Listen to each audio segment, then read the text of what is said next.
From religion to wrestling, gumbo to grits, politics to poetry, and all things Southern in between, this is Take on the South. Produced by the Institute for Southern Studies and hosted by the College of Arts and Sciences at the University of South Carolina, Take on the South examines the highs and lows of the American South, examines the truths and fictions of the country's most distinctive region, and picks the brains of some of its most accomplished students. To understand the South, you need to take it on, and that's what we'll be doing. Join us as we take on the South.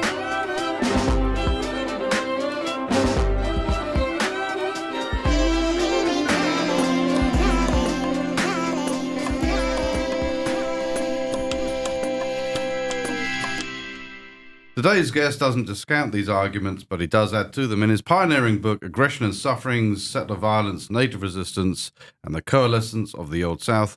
F. Evan Nooe offers us a detailed and extremely thoughtful examination of Native American Southern history in the early 19th century Southeast, and shows with powerful clarity how indigenous Americans of disparate lineages, destabilized by colonial encounters with Europeans, formed new aggregate identities. White settler violence in the South and indigenous resistance facilitated the unification of white Southerners. In short, Southern identity was shaped by generations of white native violence. Our guest is Assistant Professor of History and Historian of the Native American Studies Center at the University of South Carolina, Lancaster. In addition to this award-winning book, he has published numerous journal articles and essays on the U.S. South, Native American history, violence, tourism, and foodways. His work has appeared in Ethnohistory, the Southern Quarterly, the Journal of Tourism History. He is the book editor for H.M. Indian and as a content editor for the Journal of Florida Studies. And he's on the editorial board for the International Journal of Disney Studies. He earned his Ph.D. from the University of Mississippi, his MA from Clemson University, and interestingly, he has a BA in psychology and a BA in history, both from the University of Florida. His book won the 2022 Ann B. and James B. McMillan Prize. And Evan, welcome to the program. Well, thank you for having me. It's a pleasure to have here. Thank you for that introduction. That makes me sound, very professional. Well, you are very professional, and you're very versatile too. I mean, I love the fact that you have a psychology background as well as a history background. Before we get into the book, let's explore this a bit. Why did you shift to history after doing psychology? So I actually started as a psychology major in undergraduate. Both my parents have backgrounds in social work, okay, and it was something I was tangentially familiar with. And I thought I was going to be an architect when I started undergrad, and then I realized all of the calculus courses, and it's a fairly competitive profession, and realized that probably wasn't going to be for me. So I sort of gravitated towards psychology and honestly really enjoyed it. But all of my electives were actually just history classes, sort of over and over and over again, because I was enjoying the subject matter. I had some really great professors while I was an undergraduate. Dr. Julian Pleasance, Dr. Clarissa Confer were fantastic instructors, and they often sort of looked at subject matter that I was interested in: Native American history, Southern history, probably more than anything else. And I guess that sort of got me more hooked. And when I was looking at, career trajectories, graduate school sounded interesting, academia sounded interesting, and I was sort of more invested in history than I was in psychology or going sort of a clinical route at that point in time. So sort of eyeing graduate schools and seeing what the opportunities were out there. Are you from the South? I'm from Florida, so there's a bit of an asterisk there. Yeah, I'm one of the few people that is actually born and raised in Florida. Whereabouts? So I grew up in sort of a northeast central Florida in Ormond Beach. Okay. It's basically right on the north side of Daytona. All right. So that's where I grew up, and it's not a lot of people born in Florida in that area. Neither of my parents were born in Florida, and so it a lot of transplants, always sort of off to the side of the South, so to speak. What I kind of like to tell people now when we look at sort of the transformations of the American South over the last 20 years, that Florida was actually just sort of ahead of the curve. The way that Florida has gone in terms of culture, demographics, residents, much of the South has followed. It's becoming more southern now as much of the South is changing to align with Florida. Right, right. Yeah. I think it's a fair comparison, and I think it's entirely right. I'm just curious before we go any further on the details of your work, which is a fantastic book, by the way. The interest in Disney studies, is that courtesy of your Florida background? It is not. It's Okay. courtesy of my wife. Yeah. So growing up, we weren't far from Disney World. We made sort of the childhood trips. I think I can remember going twice with my parents and my family. Okay. I was only, an hour and a half from Walt Disney World. Okay. But I didn't really start going regularly until I met my wife at Clemson. After we started dating, she let me know that, oh, I kind of go like every year. I'm Oh, like, really? Okay. what do you mean you go every year? Like, so that's what we started doing. All right. And that was actually, the exposure to it. And then, my sort of developing interest in not just Southern history, but Southern studies. Yeah. Kind of piqued interest in different ways in which the Disney theme parks present American culture, particularly the American South. And then I think it was about 2015, 2016, the Disney company redeveloped what was called Downtown Disney into Disney Springs, and they relayered it and expanded it with this whole sort of Florida themed backstory of this 1850 town that developed over a century before it became the shopping center it was today. Right. So that gave me an in to justify research trips to Central Florida. Absolutely ingenious, I have to say. Yeah, it's worked out well. Yeah. Very good, very good. All right, so you've written this award-winning book. It's got a lot of very positive attention, and rightly so. For our listeners and viewers who might not be familiar with the broad contours of white expansion, Native American history, and the violence that ensues as a result of that, could you give us just a quick overview? Which nations are we talking about? When are we talking about? Where are we talking about? So I try and incorporate as much of the American South as I can, but by sort of necessity, it prioritizes a lot of sort of what would be the Eastern South, the Carolinas, Georgia, Alabama, Florida. And I'm really looking, sort of the core of my work is early 19th century U.S. history. It starts off in a little bit more dynamic, diversified American South, where there still are French, Spanish, English influences alongside the eventual American Revolution. And then from there, we'll really sort of get into the meat of things, looking at, the 1790s through the 1830s. So while it looks at issues earlier, before there is a United States, while there's still several colonial powers influencing the American South. I mean, Spain is going to still be in there in Florida until 1820. But then we see, after even Indian removal in the 1830s and 1840s, the legacy of these events resonate for, I would say even till today. And there are going to be different ways in which Southerners who are now occupying indigenous space across the American South are retelling stories of how that occurred, how they are reconstructing sort of the ideas of the violent expulsion of indigenous peoples from places like the South Carolina upstate, or Central Florida, or Alabama and Georgia. So, and which Native American nations do you focus on in particular? So the larger groups that I focus on are groups like the Cherokee, the Creek, and the Seminole. So the Seminole are down in Florida, the Creek are in Alabama and Georgia, and then the Cherokee are in first in upstate South Carolina before they're effectively expelled from the state's borders, what becomes the state's borders after the American Revolution, and then their experiences in Georgia, and then what become Western North Carolina. Okay, and so what authority underwrites white behavior with regard to this? I mean, are we talking about militia, state authority, federal authority? It is often very messy. That is one of the issues that the United States as a nation really has to figure out in terms of where the authority lies in relationships with indigenous peoples.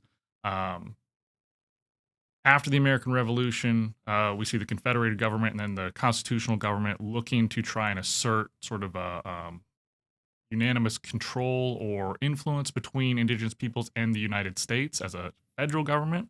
But we're going to see states consistently insert themselves into these affairs. And this creates a lot of tension between states like Georgia, Florida, even South Carolina at times, about where the authority lies to interact with indigenous peoples.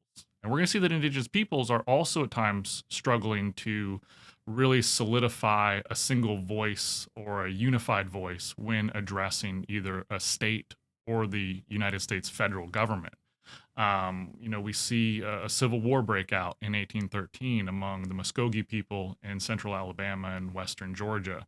And these communities are going to fracture along town lines at times. And this is very much sort of representative of the challenging nature of trying to navigate sort of who has a say, who has the ultimate say, and sort of where these authorities lie. Because at times it can be sort of interpersonal interactions that have a cascade effect that gain state, regional, national attention and become a rallying cry for, demands for the federal government to invade an Indian nation.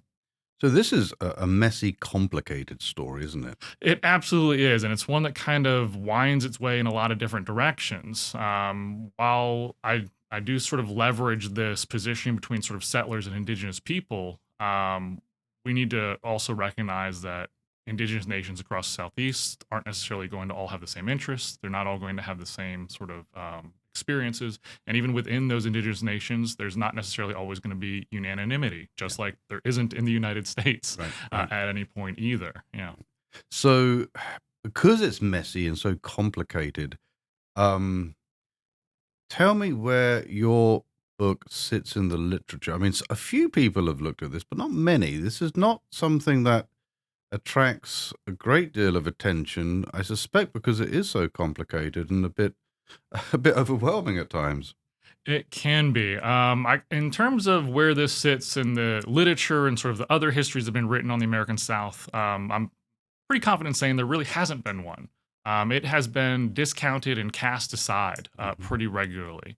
It's really only been within the last 10 years you've seen other areas of the country addressing this sort of trend of settler colonialism as impacting American culture broadly, particularly in New England and pre-revolutionary America. But as it goes for the American South, people have done sort of certainly tribal nation studies. They've done studies of wars. The Second Seminole War gets a lot of attention in terms of books written about it, but nobody's really looked at this in sort of a regional context about how it influences Southern culture and the creation of the Old South. This idea that white Southerners expanding across what becomes sort of antebellum South see common cause with one another. There's certainly a lot of other fantastic and very influential historians who have written work on what binds the white South. And that was something that was inspirational for me in terms of how to frame my work, how to sort of explain the connectivity between sort of white families that are moving across state lines and how they stay together in terms of this sort of a cultural affiliation. Yeah, God, that's interesting because as I was reading your work, I thought this is really clever. What he's doing here is trying to explain the chestnut of Southern history, from whence do we spring, right? And doing it in a way that I don't know if anybody else has done it. It takes a certain courage to do this, and I think you did a fantastic job. Without getting into cause and effect, I'm not so much interested in who starts what.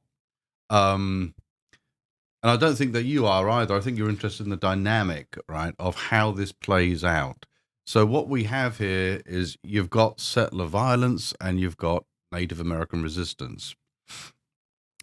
Can you tell us how that dynamic evolves? I mean, what happens when white people do, in fact, invade Native American territory? What do Native Americans do?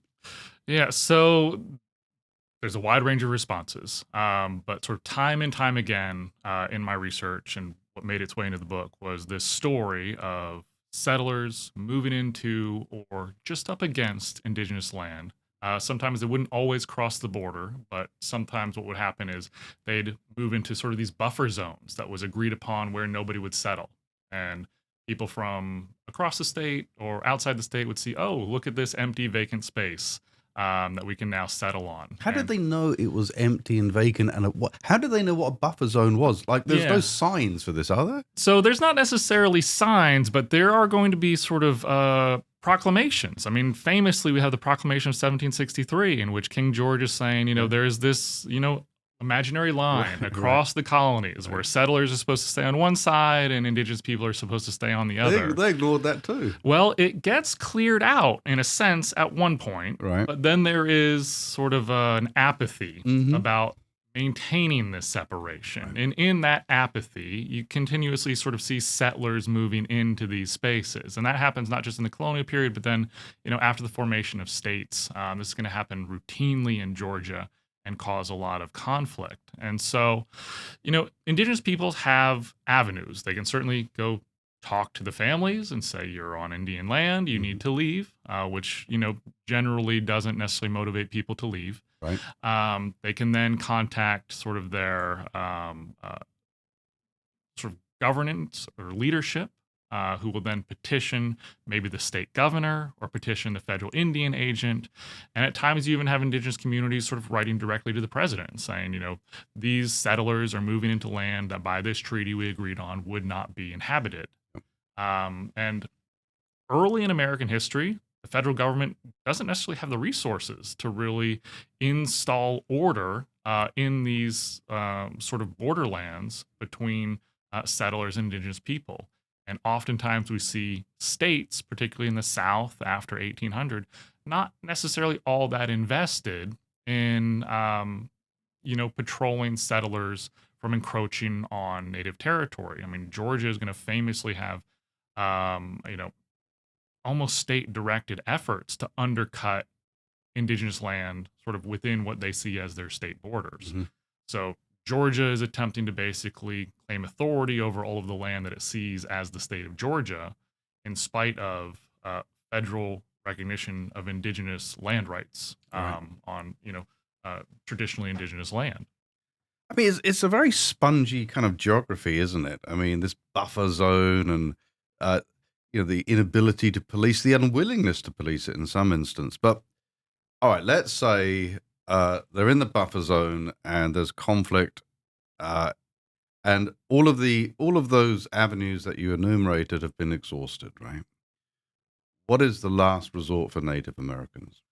So often, sort of the last resort is when they have exhausted all of these diplomatic channels that the federal government or is saying they're going to follow through on, and that states are expected to follow through on, is they often sort of take matters into their own hands.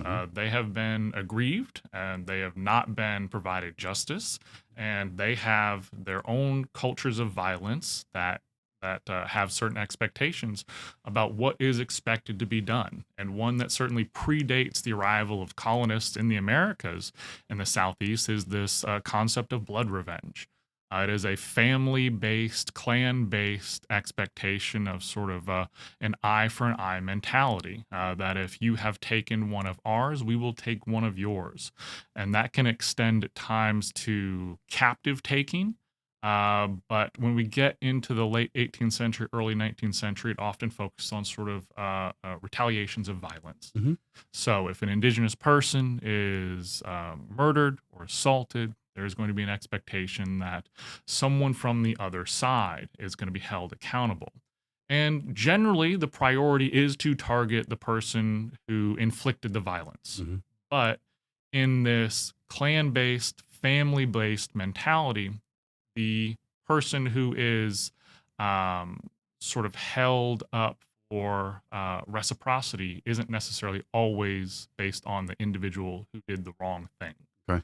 So this clan-based blood revenge can become, from colonizers' perspectives, incoherent, and that they are concerned that now any one of theirs could be potentially slain as a result of some rogue settler trespassing on indigenous land, getting into a conflict, and then having retaliation taken against who's ever vulnerable.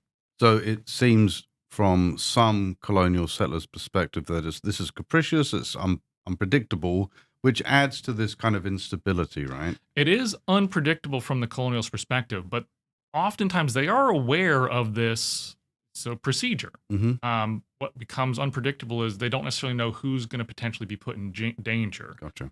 There is an awareness about this expectation for retaliation, and it's not unlike sort of expectations of retaliation for Southern honor. Aha. We talk about sort of Yeah. honor culture in the American South. Yeah. There is sort of similar expectations of reprisal and violence Yes. to enact that upon people who have aggrieved sort of your family or your community. Presumably, Evan, and you talk about this at some length, if these were to remain sort of private affairs or kind of very localized, it would have been a very different story. But that's not what happens, is it? I mean, don't these become extremely public spectacles, courtesy of newspapers?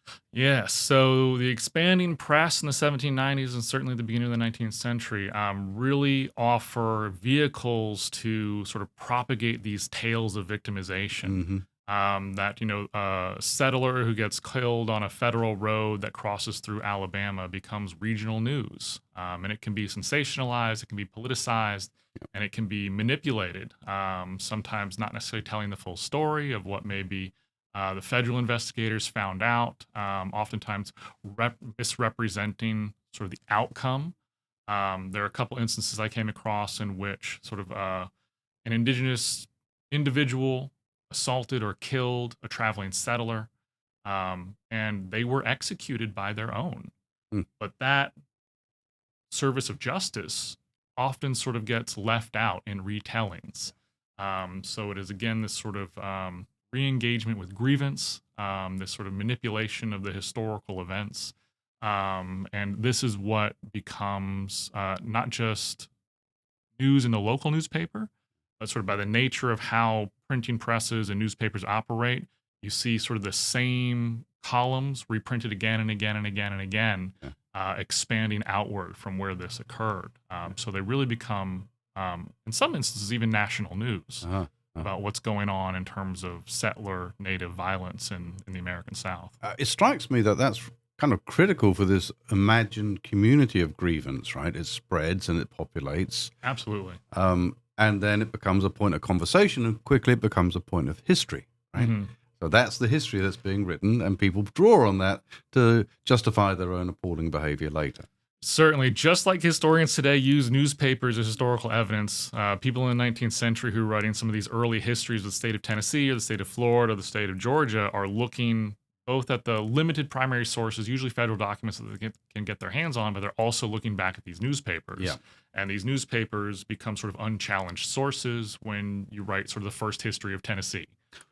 What an immensely valuable lesson, especially for sort of budding historians, to kind of engage in this. I'm sure you probably use this in class and say, look, this history itself is built on very shaky foundations of what's left out, what's included, and then it makes a new history, right? Absolutely. And sort of every time it seems to get certainly republished or retold in some form, it sort of gains this authenticity of a historical source. It must be true because it's been repeated. Yeah, right? people keep citing, not just repeated, but people keep sort of citing it, even into modern histories of the late 20th century. Is that right? Do they still make their way every through? once in a while? Yeah, there were a couple examples where I came across that this wasn't necessarily the scholar's focus, but you find this in a 19th century chronicle of a southern state, and that sort of doesn't necessarily get dug into, and it gets repeated in more modern scholarship. Yeah. Powerful lesson there, I think, for historians generally. Let's move on to some of the concrete ways in which these histories and these engagements formed Southern identity. I'm especially interested in the establishment of physical place markers that sort of symbolize this invented history of white suffering. Can you talk about what those are? Certainly. There are a lot of ways that basically communities are going to commemorate their conquest of the American South. Yeah. And this is often going to be anchored to episodes of violence. This becomes a very sort of ingrained story in many different communities, in which they sort of sanctify the ground where some act of violence is believed to have occurred. and it is often focusing on sort of the victimization of settlers who are often described as sort of the first people there, but by the mere fact that they are being Right, attacked by right. someone else means they're Yeah, not the first people there. absolutely. So we see some in the late 19th century, but really at the start of the 20th century, this monumentation of the landscape. Um, you know, Probably not coincidentally around the same time that we also see sort of Confederate monuments being installed in southern courthouse squares across the Southeast.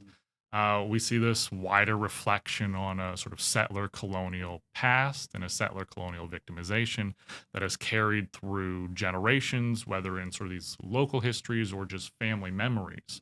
And so creating these monuments very much are focused on um, highlighting victimhood, highlighting what was lost.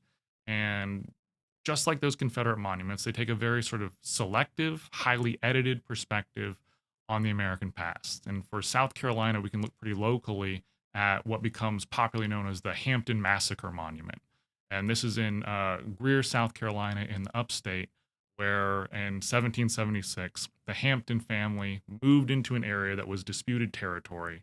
At the start of the Cherokee War of 1776, they are attacked. The Hampton family is attacked as the Cherokee are attempting to basically purge incursions of settlers along their borders and on their land. Like many of the Indian wars, they have a pretty successful opening onslaught. They attack the people who are encroaching on their land, the Hampton family being one of them. Several of the members of the family are killed, including women and children. Um, Ultimately, though, South Carolina militia are going to have catastrophic reprisals against the Cherokee, leading to their eventual removal from what becomes the state of South Carolina. But the memory of that Hampton massacre, as it becomes memorialized and mythologized, gets handed down from generation to generation to generation of Hampton men. So much so that by the time Wade Hampton III is running for governor, he is going to use this to connect with the upstate. His family had moved out of the upstate not long after to Charleston, then to Columbia. And it's something that's going to resonate. It's something that he's going to leverage for political gain. And then we see after his death in the 1930s, the United Daughters of the Confederacy are going to embrace sort of this story as a part of a Confederate heritage. That they are going to place a monument, a fairly simple stone cairn mortared monument. It's about probably 8 feet tall by maybe 4 or 5 feet wide at its widest. And it's going to have this inscription installed on it, not unlike sort of a gravestone, but it's elevated, embedded into this monument. And it is going to talk about sort of the women and children who were massacred by the Cherokee at this site. But then it's going to list all of the subsequent generation of Hampton men who were not there, were born, some of which born much after this happened, and never actually resided in the area. So we see how this becomes sort of folded in to this multi-generational story of telling the settlement of South Carolina, in this instance, and particularly the upstate, and how they're connecting it sort of with their own Confederate past. And that monument's still there. That monument's still there. That monument is on private property. It is visible from basically the roadway. It was originally placed, based on the historical record, above the graves of those 1776 Hamptons who were killed at the start of the war. It seems, though, best I can tell, is that the actual gravesite has been lost, and it was probably a product of the widening of the road that was put basically where this marker was. That's now Wade Hampton III Boulevard is the name of this road, and the Hampton Monument got relocated off to the shoulder. Okay. So there's, every once in a while, sort of a local historian or a descendant will try and figure out if they can determine where this actual gravesite is. Right. But sort of based on newspapers, the historical record indicates it's probably now paved over. Okay. But yeah, that monument's still there on private property, but still very much visible from the roadside. How many monuments are there? Do you know? Oh, I have no idea. I know there's been work in terms of indexing Confederate monuments. I Right. don't think there's been similar work in terms of indexing monuments about um, settler colonial interactions with I don't indigenous think so. people. Yeah. It was actually something that wasn't an original focus of my work. It was something that just sort of kept coming up. Yeah. Find these examples. The Hampton Monument certainly a great one in terms of the purposes of my work, but then there's another one in Florida that's a gravesite marker for Jane Johns, somebody who was scalped in 1836 during the Second Seminole War. She actually survives being scalped, and then she's going to live out the rest of her life in Southwest Florida. And then sometime in the 1980s, a Hmm. local historical society is going to put a marker on her grave um, that gives her full name, Jane Hall Johns Matthews, and when she's scalped in September of 1836. And at least when I visited it, an anomaly is her grave doesn't have a traditional headstone. The only thing actually marking her grave when I went to visit the site was this sort of 1 foot by 1 foot placard indicating sort of the very sort of racialized violence against her. Hmm. Not when Hmm. she was born, not when she was not Hmm. when she died. Hmm. You know. It's astonishing that you said the 1980s that this occurred. I think people probably tend to think this. Oh, this must be in the early 20th century, into the 19th century. Yeah, 1980s. still very much going on. Yeah, Yeah, yeah. And yeah. there's even a more recent one installed in 2000 in sort of northern central Alabama, Huh. marking a war site from the 1813 Creek War, um, presenting itself as a memorial to an Indian child named Lincoya. Lincoya is going to be an infant who's orphaned in 1813 when Andrew Jackson and the Tennesseans invade Creek territory. Okay. Um, Jackson biographers, even in Jackson's own lifetime, begin portraying basically him as this savior of this infant that was found on the battlefield, literally under the body of his killed mother. Hmm. So Jackson's going to take or adopt, depending upon which language you want to use. Right. I probably skew more towards abduct and Hmm. enslave Okay. this Indian child, bring him back to the Hermitage in Nashville, where he's going to live as sort of a trophy of war. Hmm. And he's going to live a short life. He dies in his teens of a respiratory disease, and he's going to be buried at the Hermitage. Mm. Um, his grave becomes lost at some point over time, just like the graves of the enslaved at the Hermitage are also unidentified. Yeah. But what is really telling is this dichotomy between the lost graves of the enslaved at the Hermitage and then the very well preserved family cemetery at the Hermitage that has all of the burials very well marked, very well documented. Even so much so of I believe there is one black man who was enslaved at the Hermitage who was basically too old to really start anew after the Civil War and stayed on as an assistant for the family and the property. He is buried in the Hermitage cemetery. But again, this adopted son that Jackson biographers sort of often point to is nowhere to be found. Mm-hmm. So in northern Alabama, where the child was abducted, a civic group, I think 2000, installed a monument to Lincoya, where it basically reiterates this very sanitized tale of Jackson as this benevolent savior who found this child who reportedly would have been killed by the Cherokee. I'm sorry, killed by the Creek had Jackson not taken him, which certainly isn't true. The Muskogee Nation has openly refuted that was ever going to be the case. Um, but it sort of tells it perpetuates this story of this Jackson as a savior Right. of this child who he orphaned. So monuments are one way to kind of plot this narrative.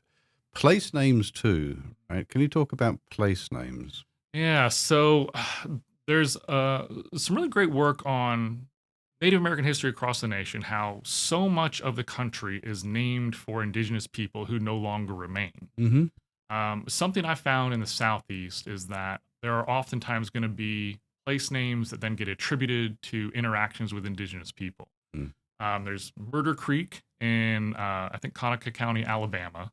It's still named Murder Creek. Mm. And another one called the Matanzas River in northeastern Florida.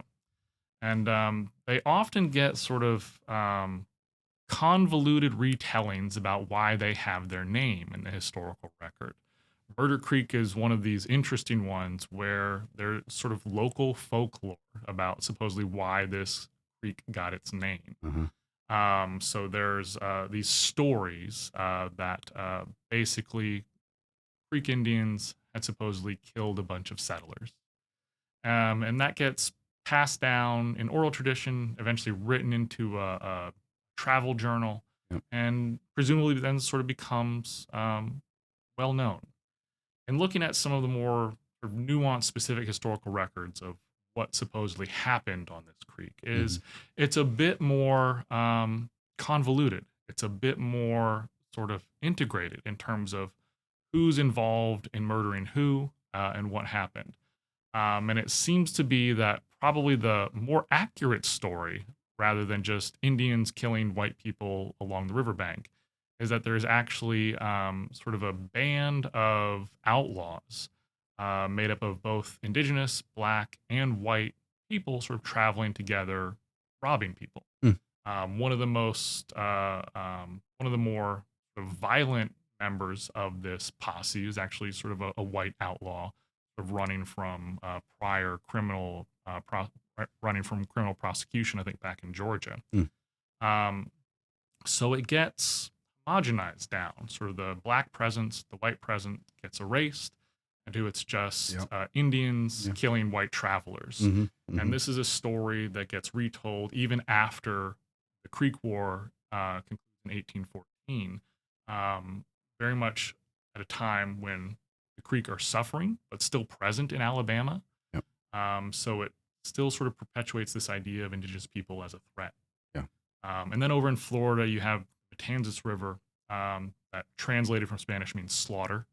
And it is named in reference to the destruction of a French Huguenot community by the Spanish in the early sort of colonial days of Florida's history.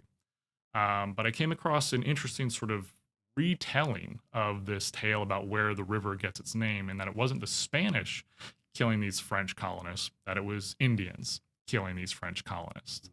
And that one's not necessarily as pervasive, but I was still kind of struck when I came across this in a printed sort of 19th century history of the state, and that this was then something presumably retold at a time when white Southerners, particularly across the Southeast, South Carolina, Georgia, Alabama, are going into Florida to fight the Seminole, who are desperately trying to remain in their homelands after the Indian Removal Act. Gotcha. You use this anthropological concept of coalescence in your book. Can you tell us what that is and why it's so sort of central to what you're doing? Certainly. So, traditionally, coalescence is an anthropological model used to understand the unification of indigenous communities, particularly in response to the forces of colonialism. And this is a global process. We see sort of the coalescence of indigenous groups, anywhere there's sort of this settler interaction with indigenous people. We see in the Southeast, this creates some, place-based circumstances, particularly from the 16th through the 18th century, where we see the coalescence or sort of the unification of some of the major, tribal nations in the South that we recognize. Groups like the Catawba, the Cherokee, the Seminole, the Creek, are all coming together from different disparate groups, certainly with ethnic similarities, place-based, proximity at times, religious similarities as well. And in response to these external pressures, sort of navigating the changing natures of things over a couple hundred years, they become what we know more historically as these, larger coalescent societies. Okay. Anthropologists at times differ on whether coalescence creates sort of a product or it's more a reference to just sort of a process. It is often ongoing. Once we have sort of the Cherokee Nation, it doesn't necessarily mean this process of nation building ever stops. just like the United States is still figuring out sort of the process of nation building even today. Right. So for me, what it really offered was sort of a methodological approach and then sort of a scholarly approach. Mm-hmm. The scholarly approach is probably not going to be as important to general readers for this project, but something I wanted to do with this is demonstrate sort of ways in which we can better integrate Native American history and Southern history. These are two fields as academics that often get compartmentalized. You are either one or the other, and it's detrimental to both. If we are historians of a place, be it the South, we need to be more expansive in looking at who is creating the American South. And so, what I've hoped to be able to do is demonstrate a way to do that for other scholars and to demonstrate why it's important that we do that for other scholars who often will focus on the American South as either black or white. Mm-hmm. That was never the case. And hopefully, this draws attention to that discrepancy. And then, in terms of laying out my book and laying out my research, there is an inherent violence to coalescence in the American South. And this project really started at looking at sort of manifestations of violence in the 19th century South. And one that was consistently overlooked was violence between white settlers and indigenous people. And by utilizing coalescence, particularly what we consider sort of the generative power of violence, that it is not just destroying things, but it is recreating things. And it is recreating these communities both for indigenous people, certainly to their detriment, but is also recreating white communities as they are dispossessing indigenous peoples off of their land. And this violence, has a cascading effect. It isn't just people who are directly involved in combat or directly involved in this raid along a trading route. It has a radiating impact in its own time, has a cascading impact over time. Yeah, I have to say, your intervention here is really very welcome because I agree entirely that without this attention to Native American history, Southern history is in fact deeply impoverished. And so you have my enduring thanks for, setting it right. What is next for you? So my next projects kind of move in a lot of different ways. I have what I might consider sort of a bridge project in the works. I'm working on an edited volume that is tentatively titled "More Than Lost Causes: Okay. Settler and Indigenous Memory in the American South." Good. And me and my co-editor Jeff Washburn down at UT Permian Basin are working with about 10 other scholars who are contributing essays that look at ways in which this settler colonial memory has been portrayed from I think we've got somebody looking all the way back to the 17th century and then certainly up through the late 20th century and into the 21st century. So it's looking like it's going to be a really fantastic project. But then I am making sort of a pivot to what's been a side project for a long time, and that is my work on Disney studies, as if we can sort of call it that at this point, I think. I'm looking at the historic, I'm looking at the presentations of sort of Florida history in touristic spaces. Mm-hmm. And Walt Disney World is often front and center of how people are seeing Florida history. And with this creation of a shopping center called Disney Springs at Walt Disney World now, it's really offered sort of a springboard into investigating the ways in which Florida history has been streamlined into this beginning in 1850, when coincidentally the designers or the Imagineers at the Disney Company decided that a good starting point for where this imagined community would begin is from a South Carolina family named the Sinclairs. Travel down to Central Florida and find this idyllic spring to set up a cattle ranch alongside. And then the backstory of Disney Springs sort of expands over the next century from there as it moves from a cattle ranch to a restaurant to expanding citrus groves, a timber company as well. And they utilize distinct Florida architectural styles and then distinct chronological architectural styles to tell this story of the past. Sounds like a trade book, a commercial book, if you ask me. You might make some money off this. I think it's got a lot of potential. I'm working with the University Press of Florida. They have a series called Florida in Focus that is Okay. very public facing, looking to engage with a wider audience well beyond academia. And I think my series editor there, Andrew Frank, down at Florida State University, is really positioning this series well to be able to do that. Well, for the moment, it's this book. The book is Aggression and Suffering, Settler Violence, Native Resistance, and the Coalescence of the Old South. The author is Dr. Evan Nooe. Thank you so much for being on Take on the South, and best of luck to you with your Disney project. Hope you come back to tell us about that one. Love to. Thanks, Evan. Thank you.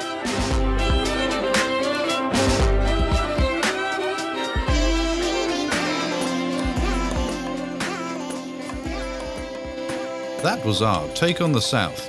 Let us know yours. Find us on Facebook, Twitter, and Instagram at U of SC South. Take on the South is produced by Matt Simmons of the Institute for Southern Studies. Special thanks to Professor Dave Garner of the University of South Carolina School of Music for composing our music. Tune in next time for another Take on the South.